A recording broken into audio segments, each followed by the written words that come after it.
السلام علیکم ورحمۃ اللہ وبرکاتہ۔ کیا حال ہے سب کا اور سب کی زبان کا؟ بہت قید میں تو نہیں کر دی؟ نہیں؟ پھر کیا کیا؟ صرف چیک رکھا ہے، قید میں نہیں رکھا۔ اور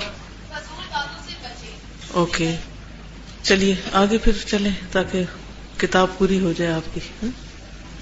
نحمده ونصلي على رسوله الكريم، اما بعد فاعوذ بالله من الشيطان الرجيم، بسم الله الرحمن الرحيم، رب اشرح لي صدري ويسر لي امري واحلل عقدة من لساني يفقهوا قولي۔ ہم پڑھ رہے تھے کتاب لا تکن ثرثارا، باتونی نہ بن، اور اس میں ہم نے نبی صلی اللہ علیہ وسلم کی احادیث کو پڑھا جس میں آپ صلی اللہ علیہ وسلم نے خاص طور پر تلقین کی کہ نجات کے لیے اپنی زبان کو روک کے رکھو، یعنی آخرت میں نجات کے لیے، برے انجام سے بچنے کے لیے اپنی زبان کو روک کر رکھو، اپنے گھر میں رہو، ٹک کر رہو، اور اپنی خطاؤں پر رو، یعنی غلطی ہو جائے تو پھر اس کے بعد سچے دل سے توبہ کرو۔ اور سچے دل سے توبہ کی علامت کیا ہے؟ کہ انسان پھر اپنی غلطی پر روتا ہے، اکڑتا نہیں، تعویل نہیں کرتا، کسی کو بلیم نہیں کرتا۔ ورنہ عموماً کیا ہوتا ہے، جب ہم سے غلطی ہو جاتی ہے تو ماننے کی بجائے ہم کسی اور کو اس کا ذمہ دار قرار دے دیتے ہیں۔ تو اسی کی کنٹینیویشن میں ہم دیکھیں گے، پیج 18 سے شروع کریں گے آج ہم۔ وَقَوْلُهُ لَحْيَيْهِ، تثنیۃ لحین، تثنیۃ کی بجائے تثنیۃ لحین ہو تو بہتر ہے۔ وَهُمَا الْعَزْمَانِ فِي جَانِبَيْ الْفَمِ وَالْمُرَادُ بِمَا بَيْنَهُمَا اللِّسَانُ۔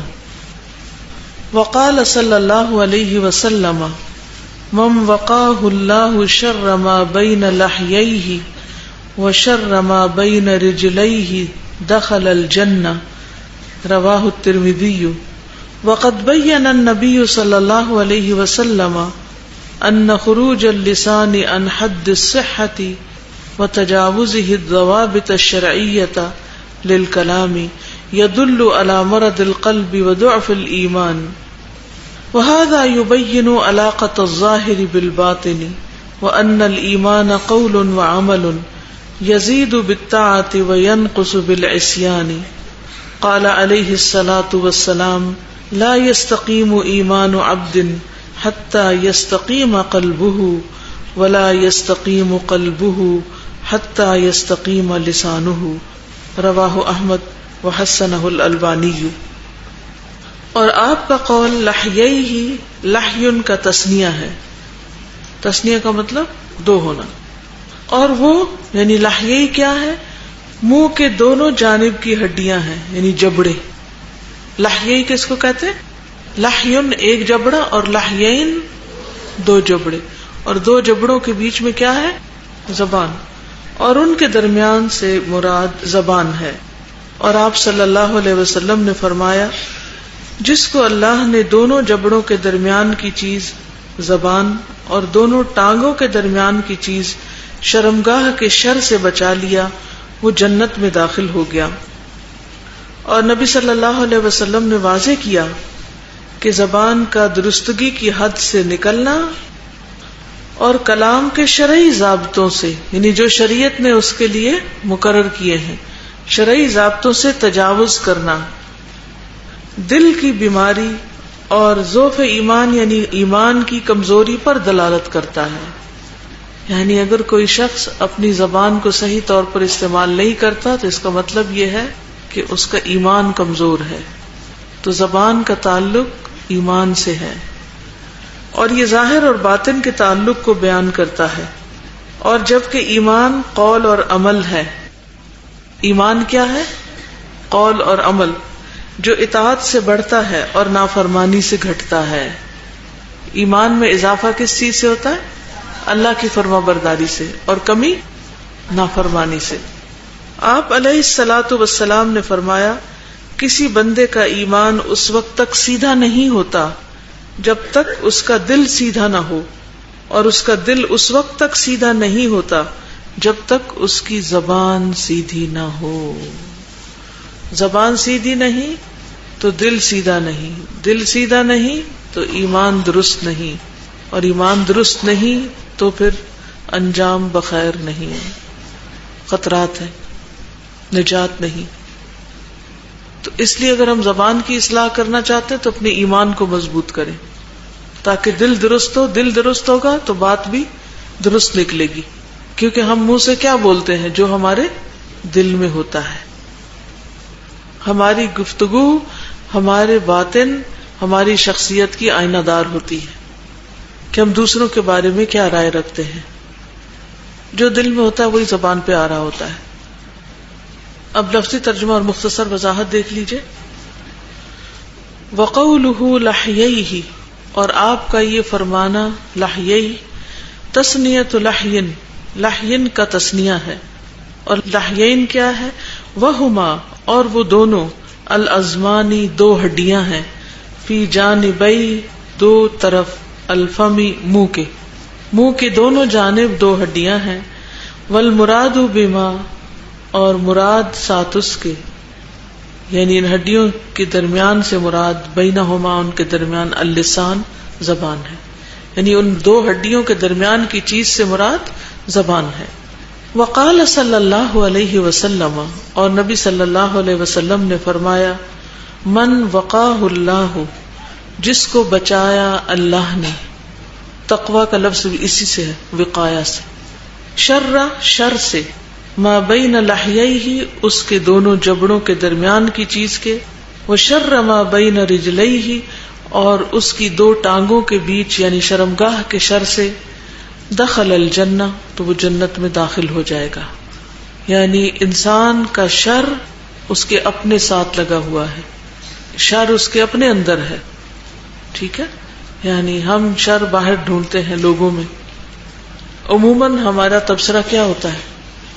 دنیا میں کیا ہو رہا ہے، پوری دنیا کے حالات کی ہمیں خبر ہوتی، ملک میں کیا ہو رہا ہے، ہمارے شہر میں کیا ہو رہا ہے، نیبرز میں کیا ہو رہا ہے. جو کچھ بھی ہو رہا ہے، کیا وہ آپ کو اپنی ذمہ داری پوری کرنے سے روک رہا ہے؟ نہیں. اس کا آپ پر کیا اثر ہو رہا ہے؟ یہ محض بہانے ہوتے ہیں کہ چونکہ حالات ٹھیک نہیں، ہر طرف ڈسٹربنس ہے، اس لیے میں زندگی میں کچھ کر نہیں سکتی. تو کیا میرا کام صرف حالات پہ تبصرے کرنا ہے؟ کرنا کرانا کچھ نہیں.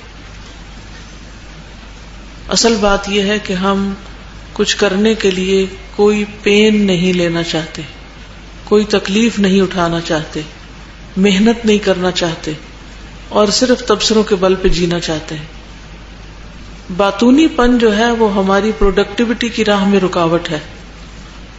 زیادہ باتیں انسان کو کام سے بیکار کر دیتی ہیں، عاجز کر دیتی ہیں، انسان نکما ہو جاتا ہے.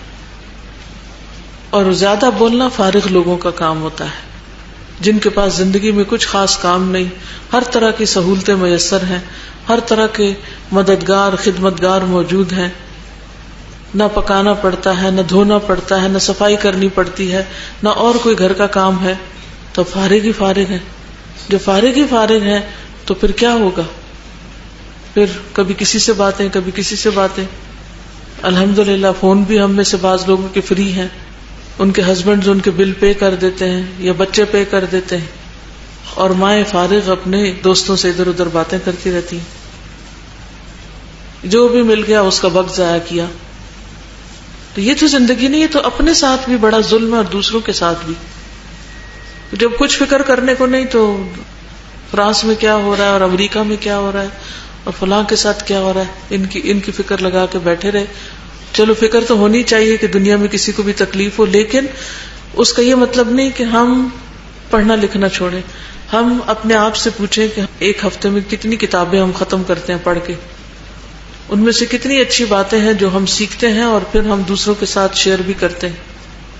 ہم نے اپنے ایمان میں ایک دن میں کتنا اضافہ کیا. کتنے لوگ ہیں جو بیمار ہیں، ہم نے ہسپتالوں میں کتنے بیماروں کو وزٹ کیا.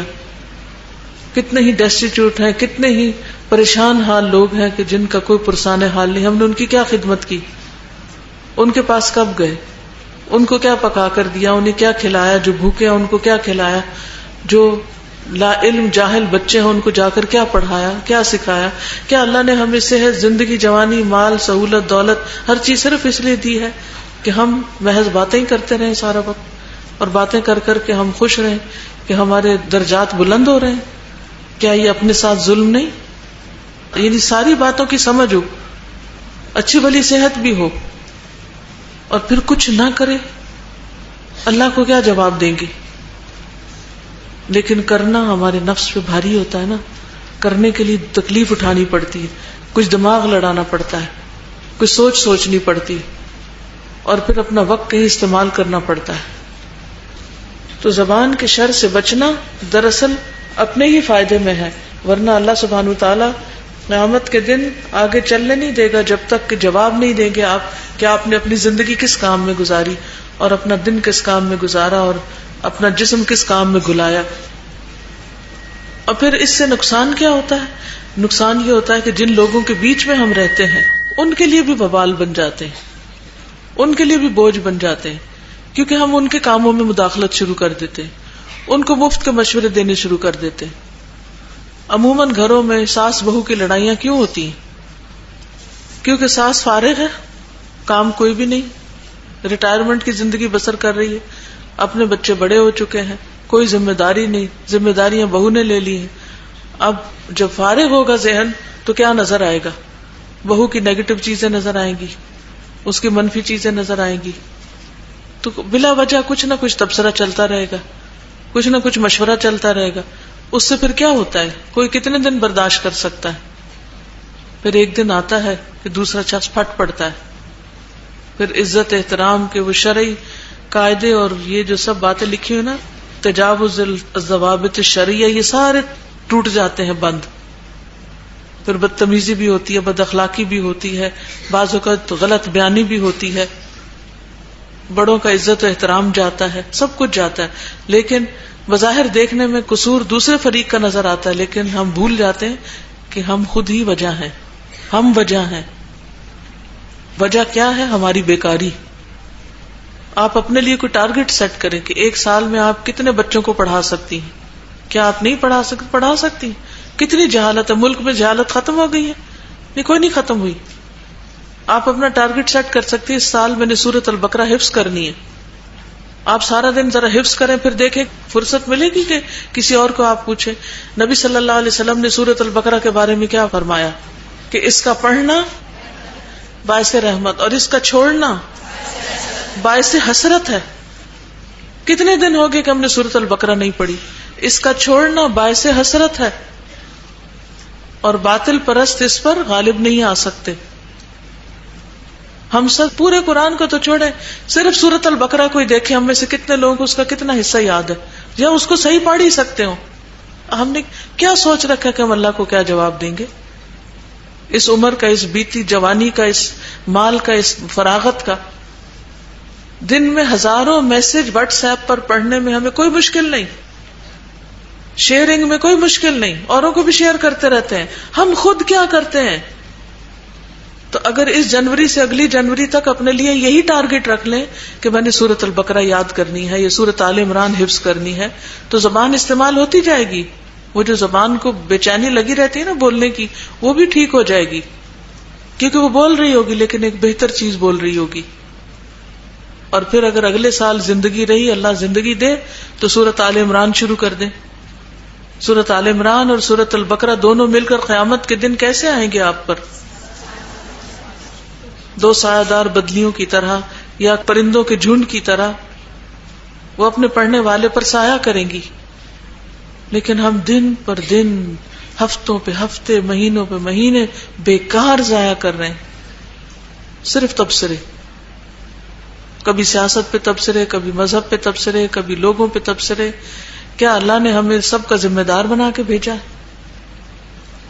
اگر ساری دنیا ٹھیک ہو جائے تو میرے ہاتھ میں کیا ہے اللہ کو منہ دکھانے کے لیے؟ میں نے اپنے لیے کیا کیا ہے؟ میرے پاس کون سا عمل ہے؟ کوئی ہے سالڈ چیز ہمارے نامہ اعمال میں کہ ہم نے وہ کر کے رکھی ہو جواب دینے کے لیے کہ یا اللہ تو نے مجھے زبان دی تھی، تو نے مجھے رزق دیا تھا، تو نے مجھے وقت دیا تھا، تو نے مجھے نوکر چاکر دیے تھے، تو نے سب کچھ مجھے دیا تھا، میں نے تیری خاطر یہ سورۃ البقرہ یاد کر لی. ہم میں سے کتنے ہیں جو ناظرہ ٹھیک کر کے پڑھنا جانتے ہو؟ کیا ہم ایک ٹیچر افورڈ نہیں کر سکتے؟ بے شمار بھرے پڑے ہیں لوگ جو گھر میں آ کے آپ کو پڑھانے تک کو تیار ہوں، اگر آپ سنجیدگی سے وقت دیں. ترجمہ قرآن پڑھ کے بلایا ہوا ہے، کتنی دفعہ ریویژن کرتے ہیں، کتنی دفعہ پارے کھولتے ہیں اور دوبارہ اپنا ترجمہ چیک کرتے ہیں خود سے. نہیں، ہم نے تو قرآن پڑھا ہو، بس اسی پہ فخر ہے، ہم نے تو قرآن پڑھ لیا تفسیر سے. تو اس لیے اگر ہم واقعی اپنے ایمان کو درست کرنا چاہتے ہیں تو ہمیں اپنی زبان کو درست کرنا ہوگا، اور زبان کو درست کرنے کے لیے اپنے لیے کوئی ٹارگٹ سیٹ کرنے ہوں گے، کوئی مفید کام تلاش کرنے ہوں گے، تب جا کے یہ اصلاح ہوگی. جتنی فراغت، جتنی سوشلائزنگ، جتنا فارغ وقت ہوگا، یہ سب بیکاری کی طرف لے جاتے ہوئے مصیبت کھڑی کر دے گا.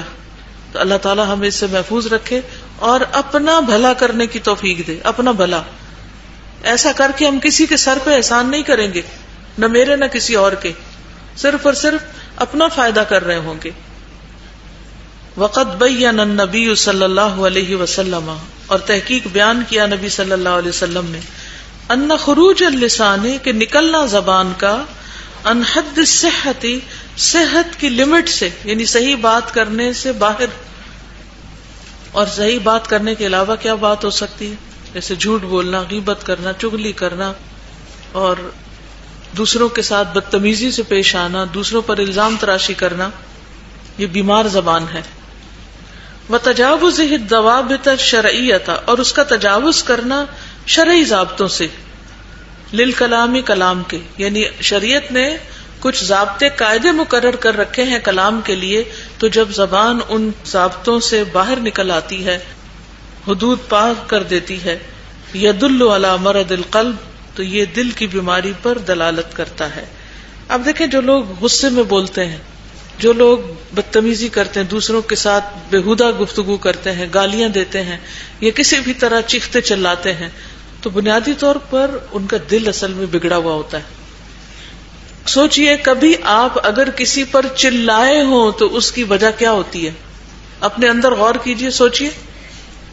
جب آپ کسی پر چلائے ہوں تو اس کی وجہ کیا ہوتی ہوگی؟ اس کے خلاف دل میں گرج ہوتا ہے. جب آپ کسی پہ چلائے ہوں، کبھی کسی کی بے عزتی کی ہو، آپ نے کسی پہ غرائے ہوں بلی کتوں کی طرح، ہیں تو لفظ بڑے برے، لیکن چونکہ میری آنکھوں نے دیکھے ہوئے ایسے منظر جو بھولتے نہیں کبھی، تو یہ سب غرانا اور چلانا اور شاؤٹ کرنا اور گندے گندے لفظ بولنا، گالی گلوچ دینا، یہ کہاں سے آ جاتا ہے؟ کہاں سے آتا ہے؟ اس کا سورس کیا ہے؟ زبان کو فیڈ کہاں سے مل رہی ہوتی ہے؟ دل سے مل رہی ہوتی ہے.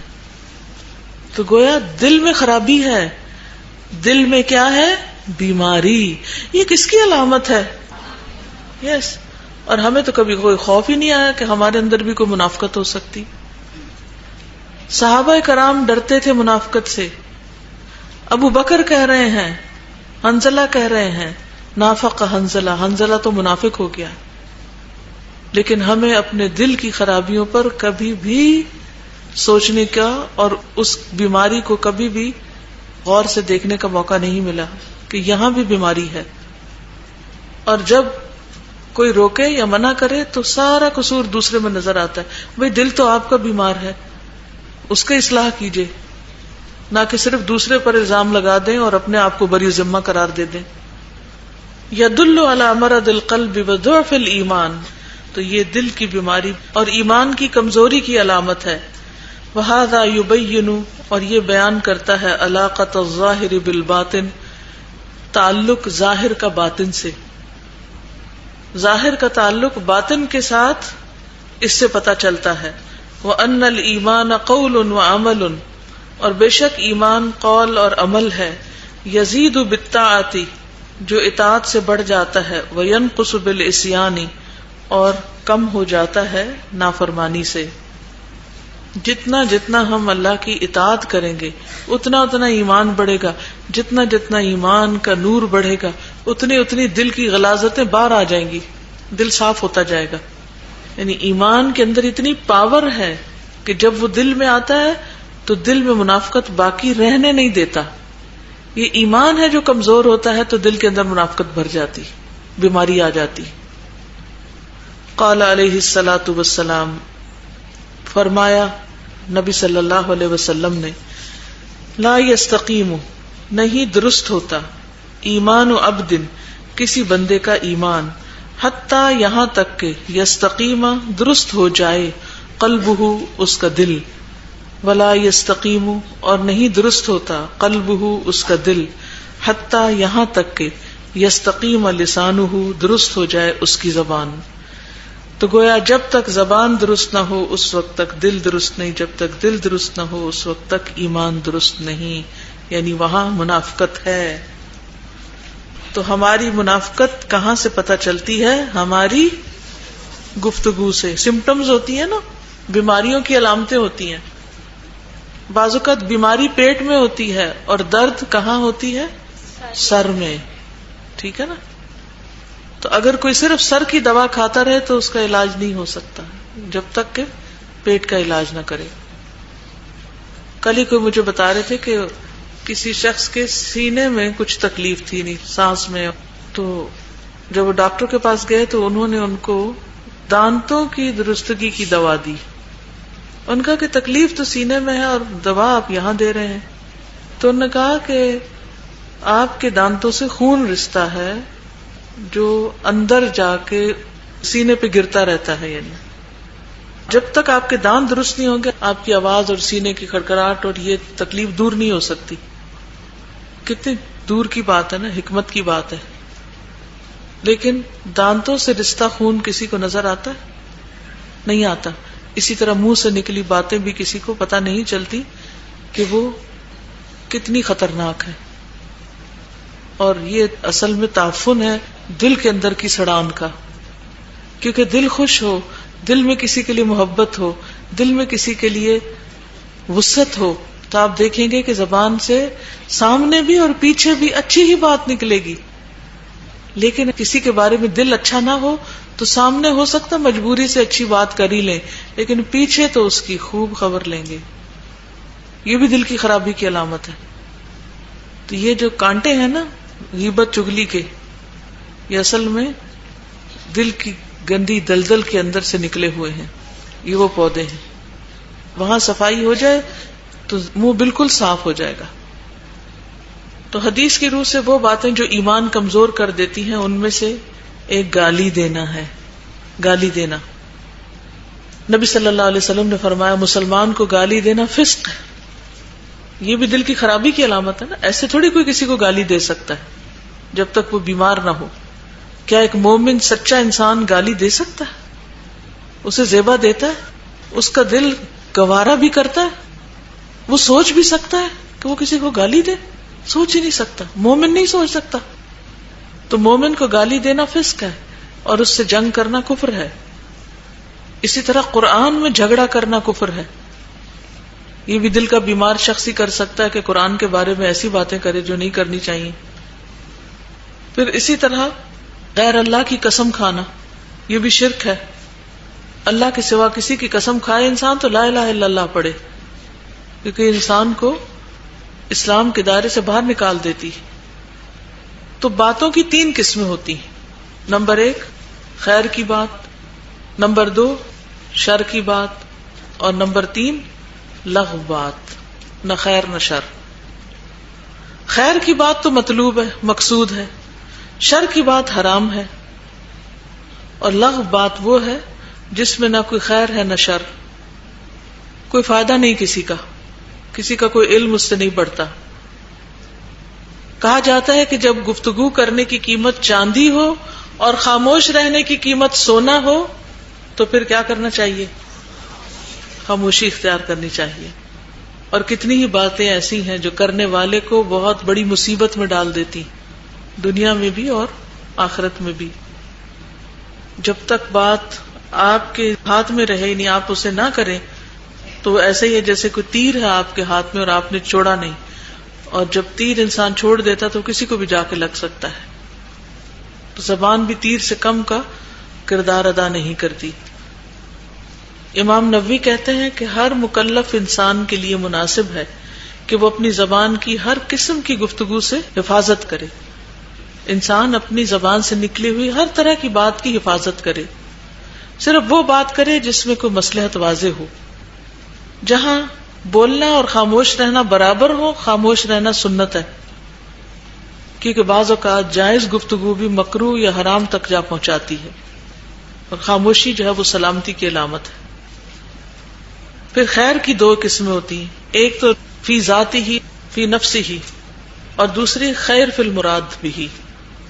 فی ذاتی ہی میں خیر کیا کیا ہے، جیسے ذکر ہے، تلاوت ہے، اور مراد یعنی انسان دنیا کی بات کرے لیکن اس سے دوسرے کا فائدہ ہو رہا ہو. کیونکہ اگر آپ ہر وقت خاموش ہی خاموش رہیں تو اس سے بھی کیا ہوگا؟ سوچئے تھوڑی دیر کے لیے، سارا وقت ہی خاموش رہیں، کوئی لفظ نہ بولے، پھر کیا ہوگا؟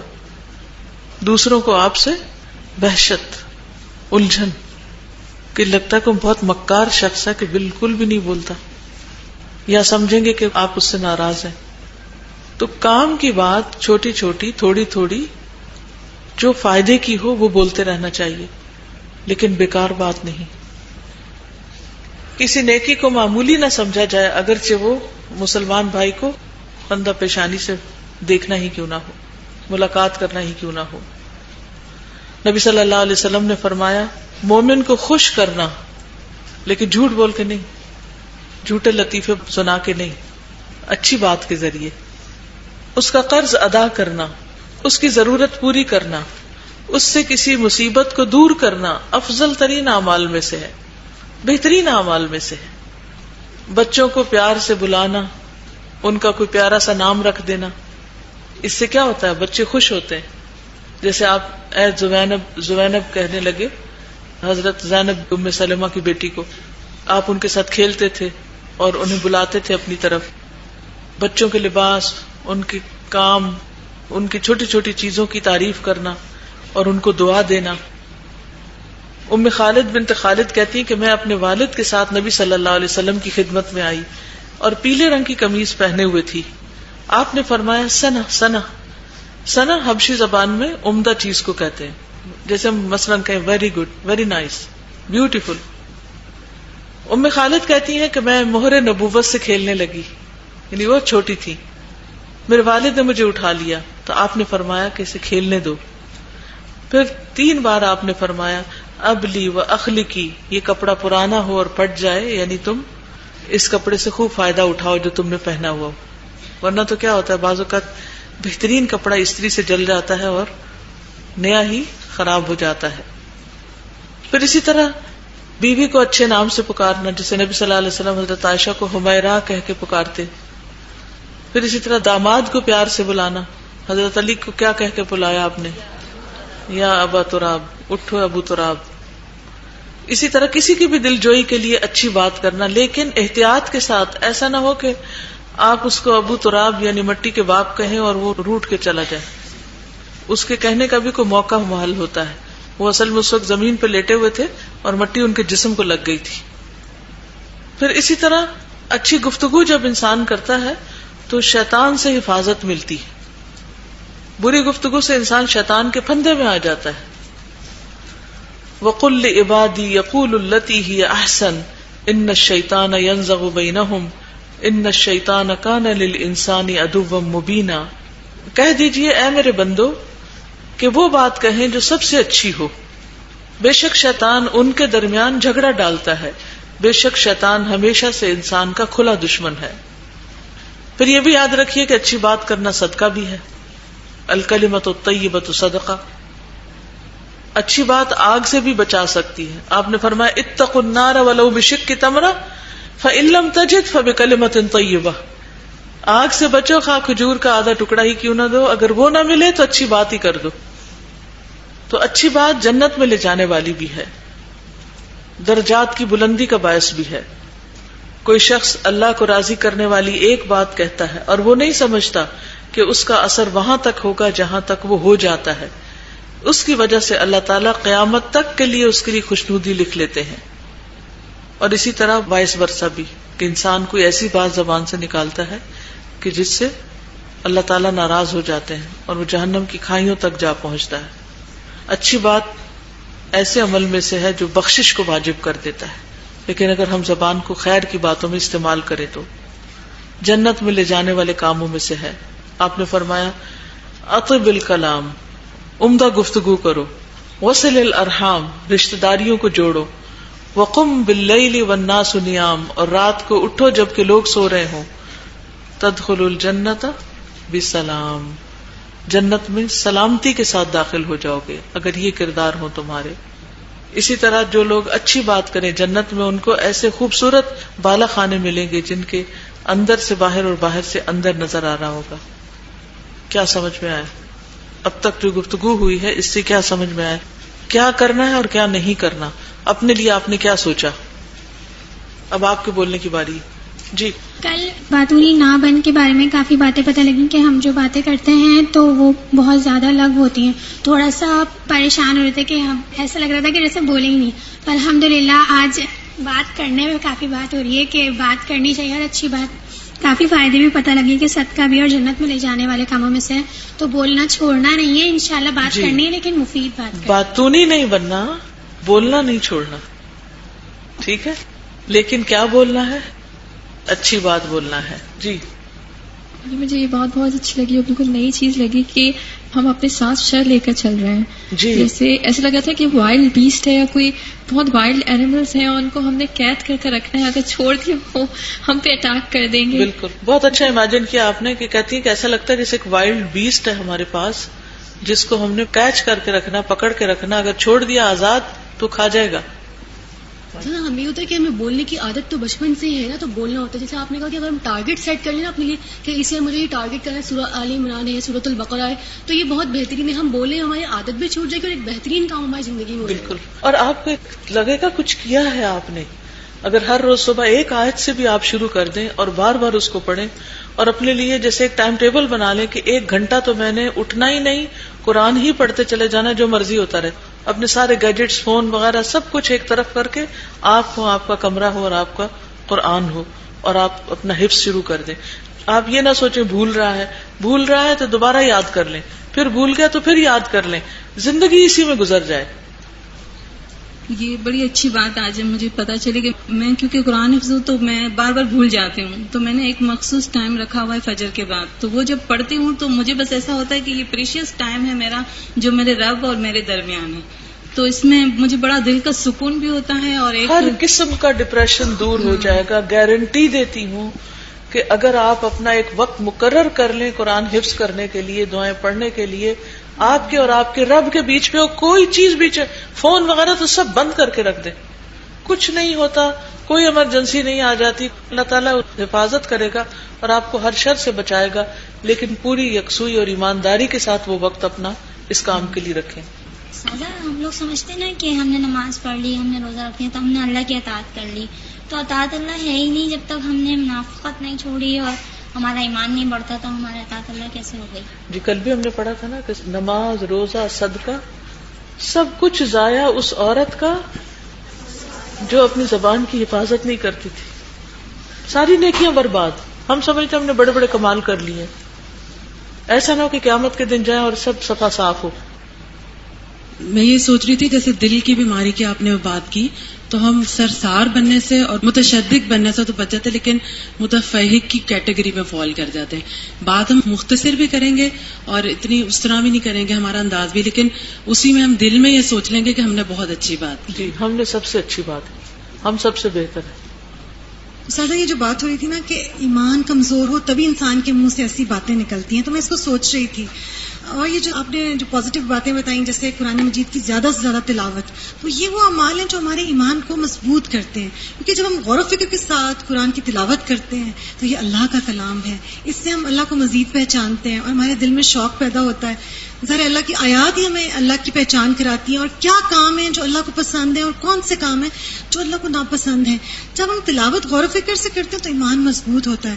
پھر عملی زندگی میں ہم ہر وہ کام کرنے سے بچتے ہیں جو اللہ کو ناراض کرتا ہوں. بالکل. دیکھیے، کیا وہ 2 لوگ برابر ہو سکتے ہیں ان میں سے ایک جو روز قرآن کے لیے وقت نکالتا ہو اور دوسرا جو سارا دن گزر جائے اور وہ قرآن کی شکل بھی نہ دیکھے. کیا یہ دونوں برابر ہو سکتے ہیں؟ دونوں اگر ایک دن مر جائیں تو ایک ہی جیسا ان کے ساتھ معاملہ ہوگا, ایک ہی جیسے درجات ہوں گے؟ نہیں, صاحب قرآن کہیں اور قرآن کے بغیر زندگی بسر کرنے والا کہیں اور. پھر ہم اپنے آپ کو تسلیاں دیتے نہیں, ہم تو لوگوں کی بڑی خدمت کے کام کر رہے ہیں اس لیے قرآن پڑھنے کا وقت نہیں. تب بھی وقت ہے, اس میں بھی فراغت مل جاتی ہے, پڑھنے والے تو بنے.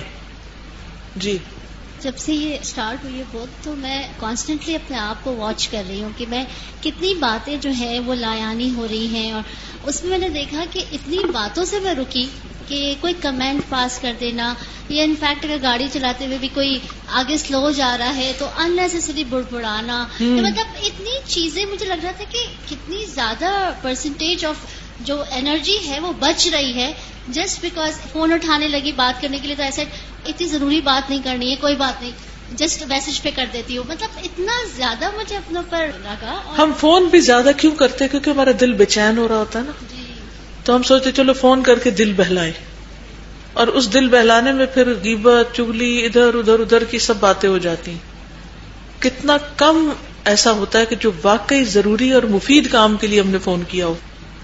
اور اگر یہ بے چینی ہماری قرآن سے دور ہو چکی ہو, بلیو می, ضرورت ہی نہیں رہے گی کسی لغو بات سے دل بہلانے کی. کہ جتنی لغو باتوں سے لوگ اپنے دل بہلاتے ہیں نا, اس کی بنیادی وجہ یہ ہوتی ہے کہ انہوں نے قرآن کا شہد چکھا ہی نہیں, قرآن کا لطف چکھا ہی نہیں, یہ مٹھاس پائی ہی نہیں.